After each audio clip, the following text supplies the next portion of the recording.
বন্ধুরা কেমন আছেন? নিশ্চয়ই সবারই মন খারাপ, কারণ সবার প্রোফাইলে মনিটাইজেশন অফ আসছে, লাল সংকেত দেখা দিয়েছে।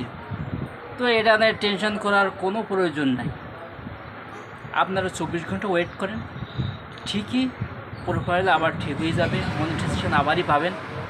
তো এটা আজ মধ্যরাত থেকে ফেসবুক কোম্পানি 95% প্রোফাইলে এই মনিটাইজেশন অফ করে রাখছে।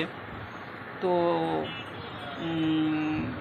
এই বিষয়টা অনেকেই কনফিউজ আছেন, অনেকেই প্রোফাইল থেকে ভিডিও ডিলিট করছেন, হ্যাঁ, অনেকেই প্রোফাইলে এ সমস্যা ও সমস্যা নিয়ে টেনশন আছেন। কোনো টেনশন করার কোনো প্রয়োজন নেই। আপনারা 24 ঘন্টা ওয়েট করেন, ঠিকই আপনার প্রোফাইল ঠিক হয়ে যাবে, এই আশা রাখছি। সবাই ভালো থাকেন।